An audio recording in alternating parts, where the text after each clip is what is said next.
I'm not mad. I am just disappointed. Well, hello, everybody. Welcome back to the Super Jesus Jackson channel. Back at it again with yet another video. This time, we are reviewing James Gunn's Superman. It released in theaters July 11th. I got to see it a few days ago at this point. I've had some time to ruminate on this film. Went to go see it with my girlfriend, and we had a time with this film. This was probably my most anticipated movie. I say that in a weird way because James Gunn as a director is someone that I'm not really a huge fan of his movies. Like, you know, I think I can have a decent time with them, but generally I'm not like, you know, super excited to see a James Gunn film. He's not really one of my favorite directors at all. I think he is a movie director. He is a director. But I was interested to see what he was going to do with this film. And I wasn't really a big fan of the marketing or the trailers or anything like that leading up to the movie. But regardless, I still wanted to go see it for myself. And I have. And I can tell you that at the end of the day, I'm not mad. I am just disappointed. But it's complicated, my relationship with this film. I think it could have been really good, but it didn't end up being so good. And you can tell kind of my tone a little bit and my attitude here with this review. It doesn't sound like I'm excited at all. And that's just because it's kind of it's kind of a weird video to do for me because, you know, usually when I like to talk about things, most of the time I like to be happy, about the thing that I'm talking about. But in this case, it's kind of not really so. But before we get started on that, I do want to say I'm going to spoil this movie. Not a lot, but there are going to be some points where, if you haven't seen the movie, it's not best that you watch this. Go and watch the film and then come back. So first, I want to start with some positives here. I like some of the action. It's James Gunn. He knows how to direct action most of the time. And I think it delivers in the action front. I saw a couple of things that were pretty cool. There's a character in the film called the Engineer. And there was a scene where Superman is just kind of like using her as like just ragging her up like on this football field or baseball field or whatever. It was pretty cool. Other scenes, of course, that you've seen with heat vision and stuff like that, and some cool punching or whatever. But it's fine. It's I guess it's a positive that I can say about the film is, hey, the action is more than serviceable. Crypto actually is the best part of the movie for me, which is something that I did not expect. Leading up to the movie, I thought Crypto was going to be the most maybe, just corny, cringy, part of the movie. But look, I'm a dog person. Like, I love dogs. I love cute shit, and that's what Crypto ended up being. He ended up being super cute, and he was kind of the best part of the movie for me, which is hilarious. Like, my girlfriend multiple times looked at me and was like, why wasn't this film just called Crypto and just focus on Crypto? But, look, complimenting a dog in a movie is not really that significant because, it's not that hard to make a dog cute in a movie. We see it all the time. Dogs are used to make people smile in movies. Okay, that's just what they are. And James Gunn loves to use animals in his film. It's kind of getting to the point now where I'm convinced that it's an easy thing for him to do. It's like a comfortable thing for him to do as a writer, is just include animals. Like, there's a scene where someone's like evacuating the city and they have like a turtle with them. Like, it's just like he just uses the most precious animals in his writing to elicit emotion. And I think to a certain extent it's kind of lazy, but that's what he does. But yeah, Crypto, the best part of the movie. Crazy. The actors, I think, did a good job. David Corenswet delivers a very convincing Superman. So does Rachel Brosnahan as Lois Lane. Nicholas Hoult, though, does a fantastic job as Lex Luthor with what he's given, and we'll get to that eventually. But he delivers a very amazing performance in the movie. He's like, he has moments where he's like crying and stuff like that. He's got the most emotional part of the movie. He displays a lot of anger, a lot of frustration, bitterness, malice and stuff like that. but he inserts so much sensitivity into that at the same time. Nicholas Hoult is just brilliant as an actor as it is, so I'm not surprised. It is a shame, though, that ultimately the writing just did not do him more of a favor. But my God, in any other movie, he's fantastic. In any other Superman movie, God, it could have been really good. Everybody else is honestly just whatever. So here's the it's complicated aspect of the film. And that is the comic book aspect. A lot of people, on YouTube and even on social media are like saying this movie is the most comic booky film you will ever see. Like it is, and James Gunn has said this, that Guardians of the Galaxy was his ode to cinema, whereas Superman is his ode to comic books. And you can most definitely tell. And at the same time, this is the thing that is the most interesting aspect of this film, but it also serves as the film's detriment. This film feels like a sequel. It does. We don't have a connection with no one, not even Superman. It assumes we know that Superman is the world's greatest superhero and that he's the best superhero. It assumes that we just know that, in the same way that this movie feels like you're going into a comic book shop, you're seeing the latest Superman comic, and you haven't kept up with the storyline, and you open up issue 5, like right in the middle of issue 5, and you begin reading the story from right then and there. Like, that's what it feels like. That is how comic booky this film feels. Where we don't get development, for these characters. We don't get that buildup. The movie literally begins with like a bunch of text, kind of like Star Wars or something, being like, Superman has, metahumans have been on this earth for 300 years, and Superman has been active for 3 years, and, he's the world's greatest superhero. But it's like, how did we get to this point? And this is where a lot of people are going to be like, well, we don't need to see that again. We've seen that before. We could just jump right in, but it's like, I'm sorry, this is where I understand what it was going for, and maybe it could have been done had it been done well. But it wasn't done well, perhaps, and that's why it didn't land for me. But I understand the way of going about it, but ultimately it made me not like the film, because the medium of comic books, you can't just translate it, perfectly into a movie. There has to be some compromise here, because it is a movie, and so it doesn't work in that way, and so that's why ultimately you don't feel any connection with any character. You don't understand really anything, because the movie doesn't give you those things. It feels like the second Superman movie, where he's already established. Literally, and again, the movie knows this. It is presenting itself to you like this, but I think it serves as to its detriment as a movie ultimately. We don't understand why people love Superman, really. But that's the genius part about it in a sense, where like, that could have been a good thing, where like the movie just doesn't spoon feed you in that way, where like it expects that the audience, you already know Superman's the best. You already know he's the strongest, whatever, right? We don't have to explain that to you. He is that way, let's just go with it, and that's a really cool, ballsy way to go about it. But again, it ends up hurting the movie. And like I said, there are good aspects about this comic book, sort of approach. Like, for example, this giant kaiju, right, that we see in the trailers. The way that it begins in the movie is, Lex releases this little monster thingy. And then literally, like, we see this little monster at night just walking, and he disappears.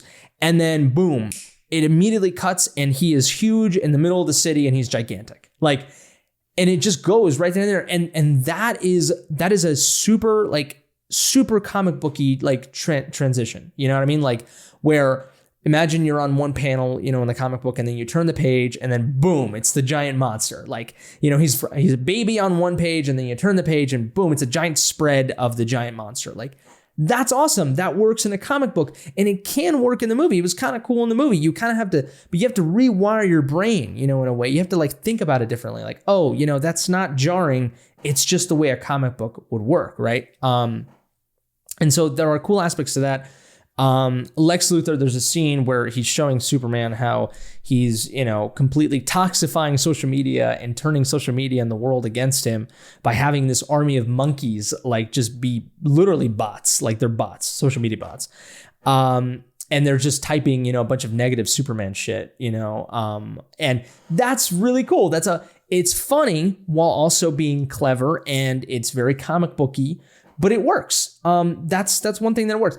But again, it mostly did not work, but certain aspects were pretty interesting, and that was one of them. And this leads me to the idea that the film's tone ultimately is not consistent, because it has this comic book approach, right? Super comic booky, not only in its filmmaking, but in its story. Everything feels fantastical. Everything feels, like just crazy, like the film does not feel grounded, like it ultimately. And it attempts to feel grounded with its themes of, hope and kindness and everything. But it doesn't deliver ultimately because of these clashing of tones,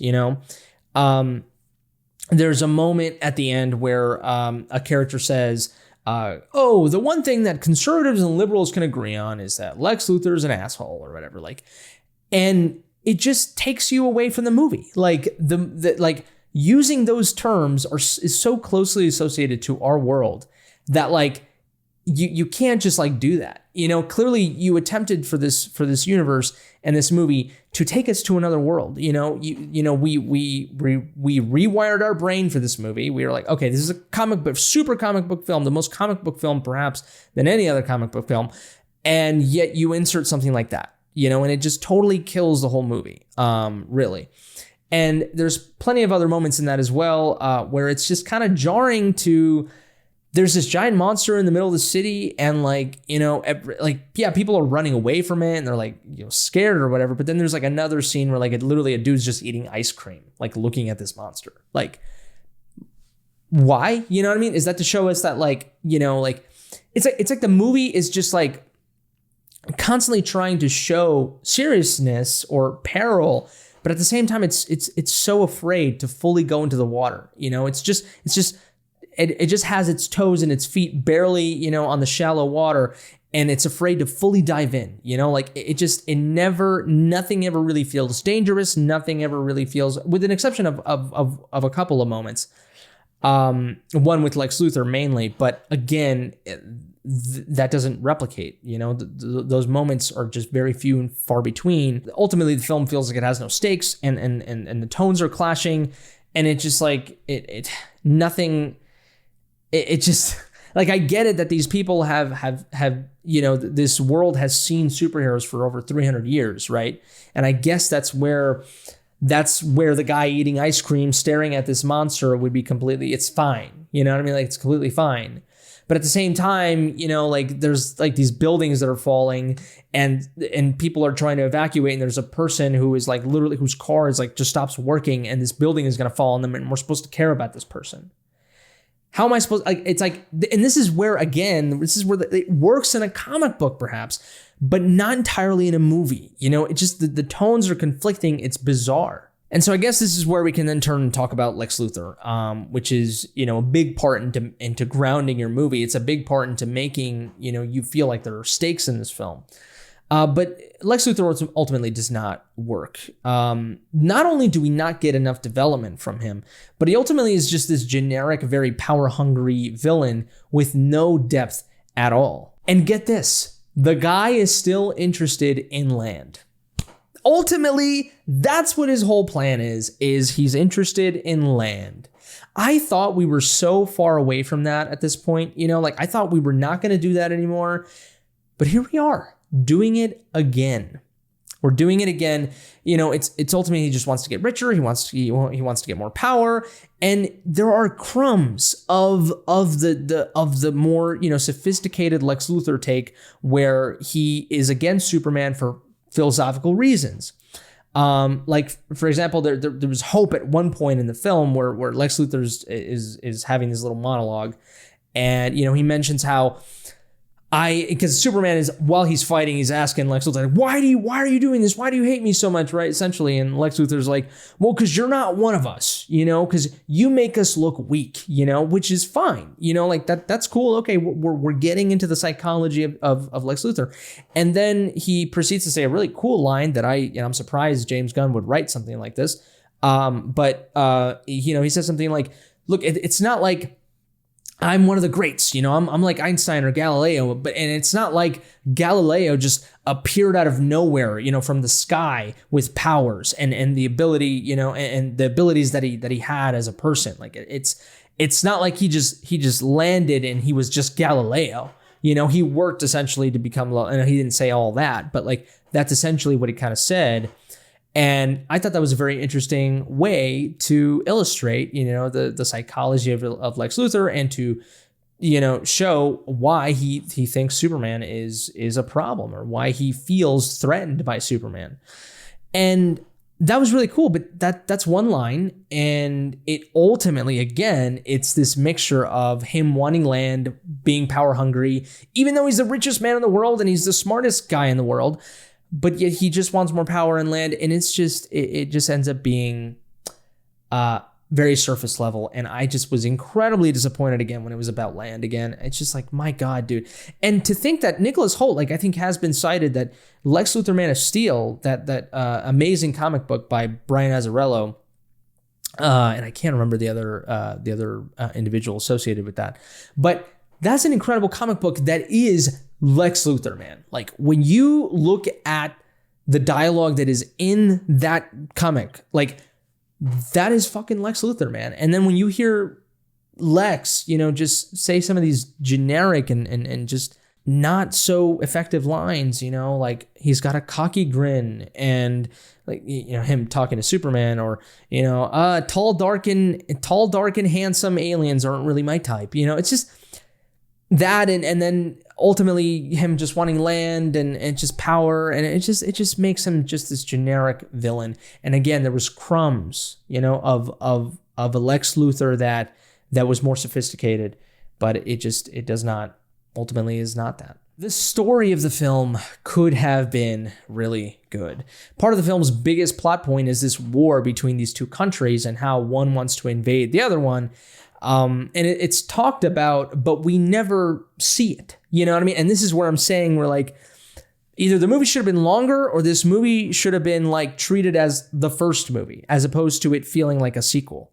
We hear about this war and Superman's actions in this war, which, by the way, some of his actions are a little bizarre, like him throwing like one of the world leaders into this cactus and torturing him, essentially lightly torturing him. Like, something that, a lot of people would take issue with had another director, who shall remain nameless, would have done something like that. They would have thought he was too brooding or too dark.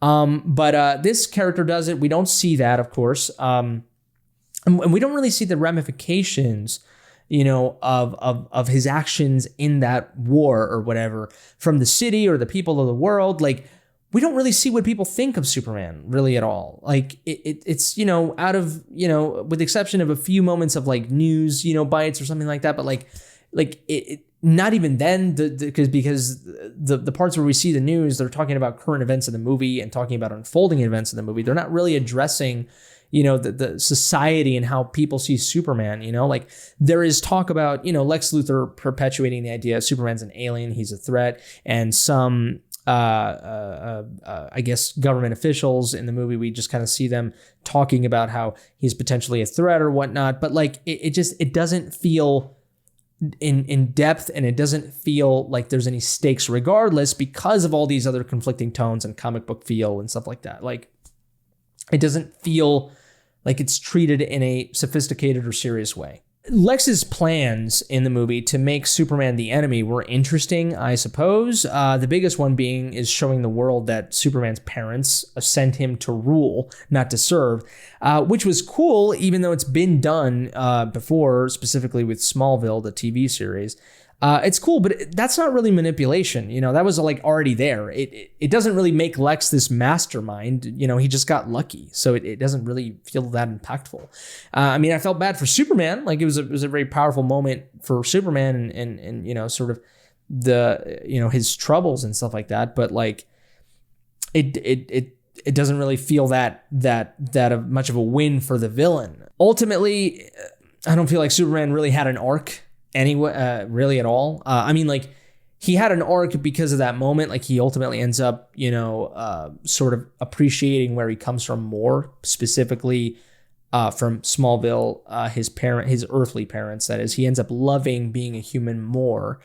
That's sort of his arc or whatever. But it still doesn't feel very satisfying. It feels very surface level and light. Another huge thing is that Superman feels like it doesn't feel like this was his movie, like he saves people. Yes. And there's some cool moments, but 90% of the time he's getting beat up. He doesn't really do anything in the movie. I look at my girlfriend like multiple times and like when you're seeing Superman, he's like, and I just look at her and I'm like, oh, is he going to need help again? Like, is he going to stand up? Like, oh my God. Oh, he's incapacitated again. You know what I mean? Like, it's just another moment where that happens. And I get it. We're trying to give Superman more depth where he's like not too strong or whatnot. But like, this was a little too much. And again, this is what I'm saying. It feels like a sequel. Like, this is stuff that would happen in a sequel. You know what I mean? Like showing Superman's downfall a little bit, his weakness, like not really in the first movie, like this is not where like the first part of a story would really,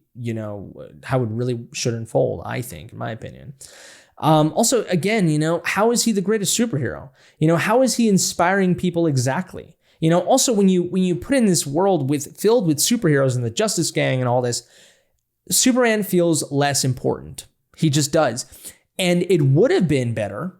This could have been done better because, again, it's not the way that it's not the strategy, that was the problem. It's how it was handled, because Kingdom Come is a brilliant comic that tackles Superman in a world filled with superheroes and still makes us believe that Superman is the greatest superhero of all time. All-Star Superman features other superheroes and other, worldly beings and stuff like that, and metahumans and stuff like that. But we still know why Superman's the best, and we get it. This movie, it doesn't really feel like that. It feels like an ensemble movie, and even that is not really that good because the ensemble is not really that developed. It doesn't. There's no punch, man. I just don't really feel like, how is he the greatest superhero? I'm not seeing it. You know what I mean? And it could have been done. It could have been done where he really shows the world how to be a superhero. And really shows these other metahumans how to be. The superheroes they need to be. I don't really feel how people are inspired by him at all. It doesn't feel, I don't get that, and it's just such a missed opportunity. This movie feels like it doesn't have any stakes. Every moment of genuine emotion is ruined by humor, which does not work. Most of the humor is not funny. The writing is not good. I think it's very spoon-feedy. It's a movie that tells you rather than shows you. Two specific examples. There's a moment where Mr. Terrific is opening a portal, or he's hacking a portal. He's with Lois Lane. He manages to hack open the portal. We see that in the movie. He turns over to Lois Lane and says, "Hell yeah, we're in."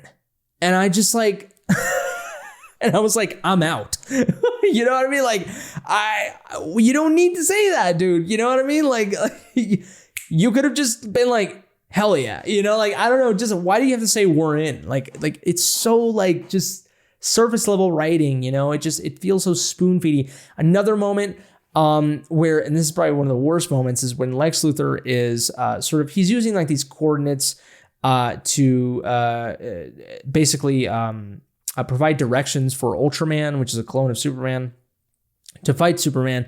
And while he's doing that, he's having this moment of, the classic villain, just spouting a bunch of shit, shitting on the hero. And he says like, brains, this is why I'm better, essentially. Like, brains over brawn, brains beats brawn. Like, he says that like specifically. And I'm just like, you don't have to say that, dude. I literally, in the theater, in my head, I was like, you don't have to say that. Like, you're doing it, you know what I mean? Like, you don't have to say it, it just...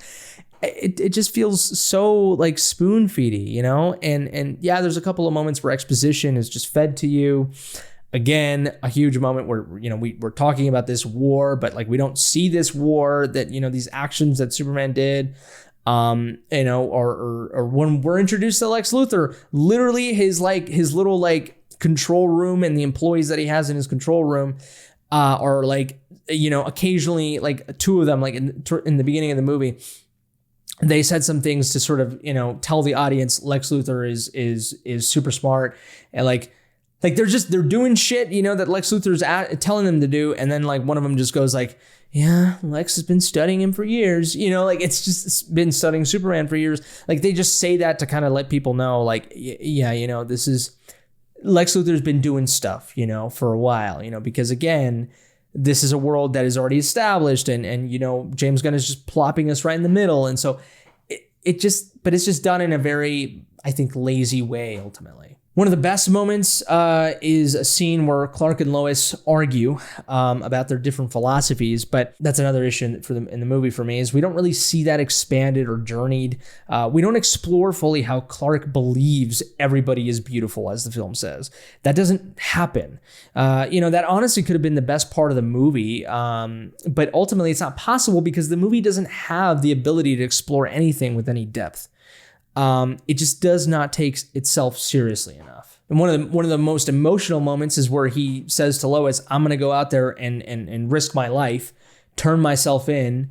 And then she's like, why? Well, because, you know, for the dog, you know, because he's scared, you know, and he's not a very good dog, but he's scared, and you know, I need to save him. You know, he needs me. And yeah, like that's a sweet moment or whatever, but like we don't really see how he inspires, again, you know, other characters to be better. You know what I mean? Like at best it's Lois Lane, you know, that we see that, and where she understands his philosophy a little bit better, and she, you know, respects him and stuff like that.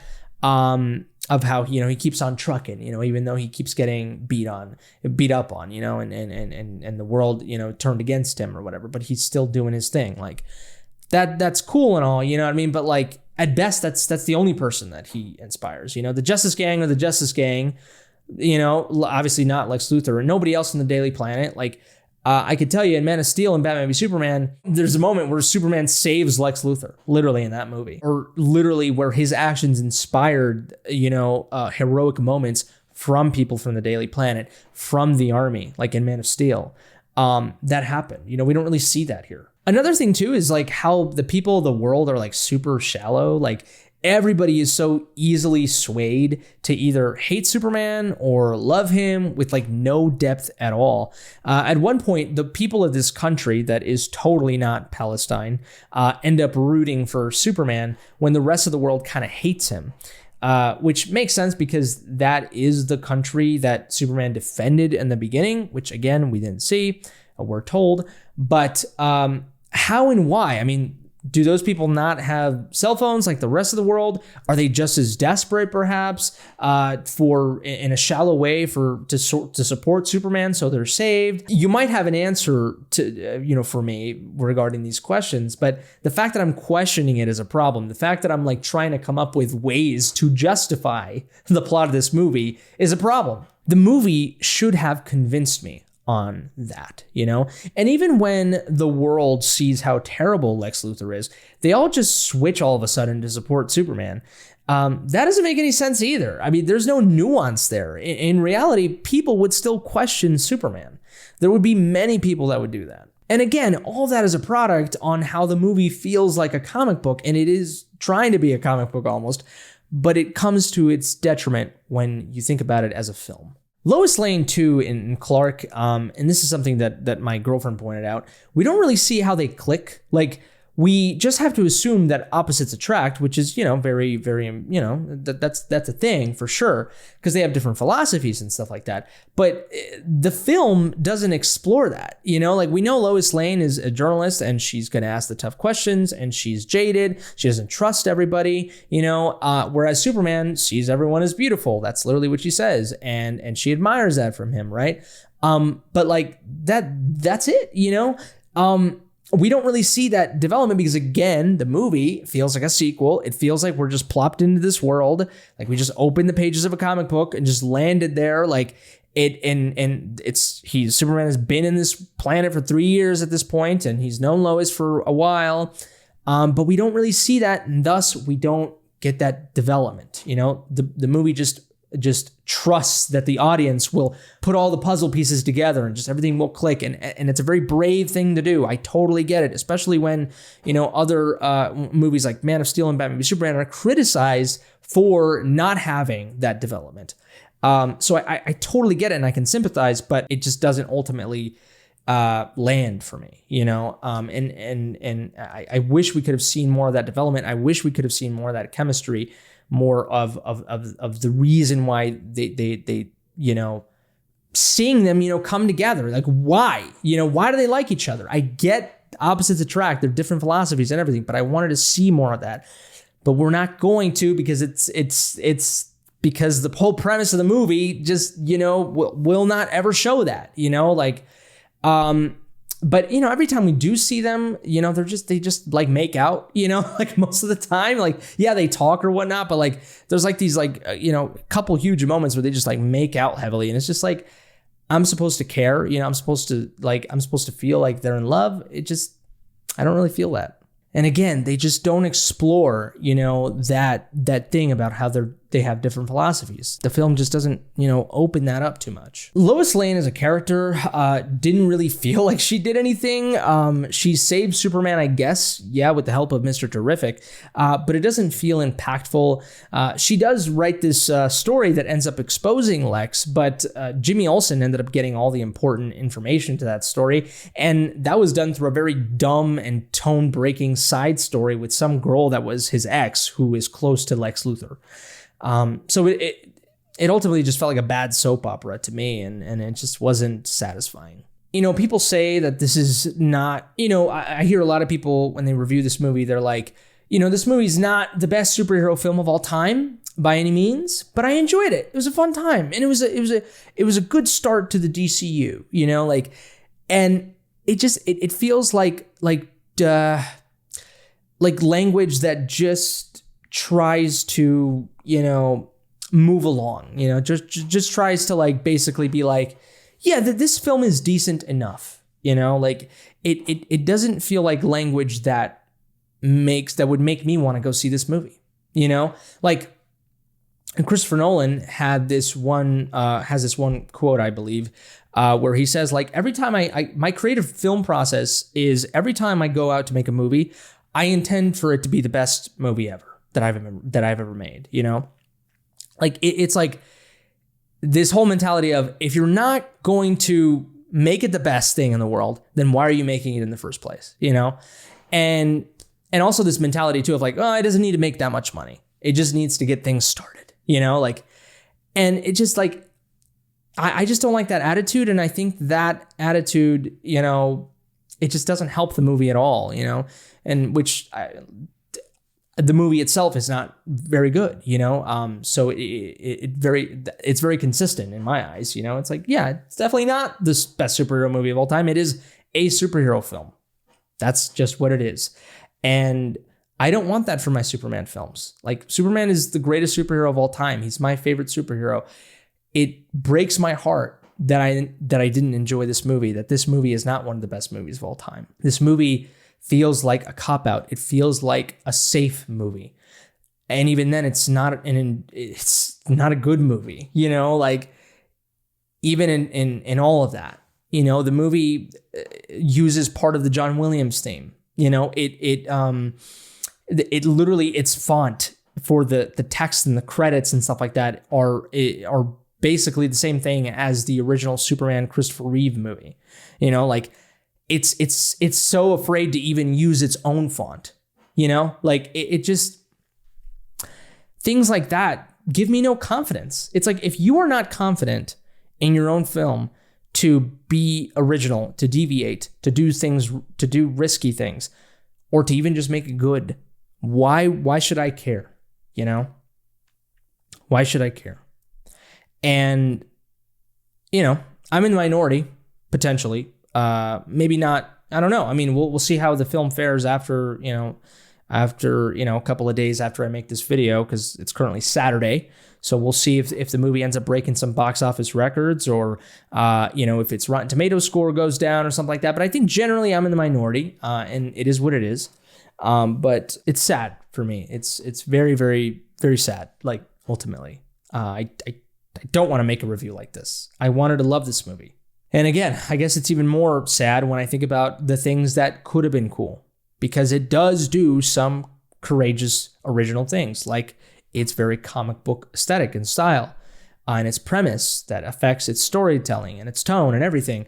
But it just, the way that it was done just didn't work. I can tell you a movie that does work, that is very comic booky, is Ang Lee's The Hulk from 2003, I believe, or 2002, one of those.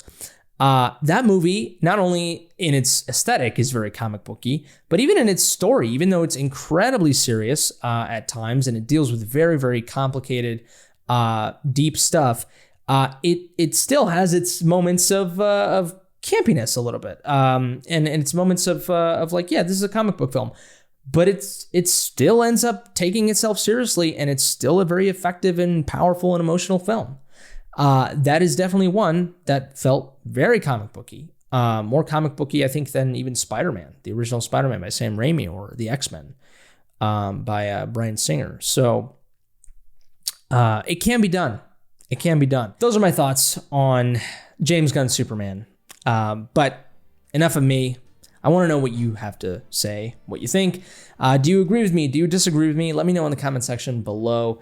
Give this video a like if you liked, dislike it if you didn't. Subscribe to the channel if you enjoy this content and you want to see more Superman videos. I don't know. Let me know. If you disagree with me, I'm totally cool with that. Let me know in the comment section below. We can have constructive criticism. You don't have to be mean or rude. And if you made it to the end of this video, hats off to you. And if you're waiting to comment until you see the very end of the video, I appreciate you even more. Share with your DC or superhero loving friends if you will. If it's your birthday, happy birthday to you, you beautiful creature. But I think that's it for me.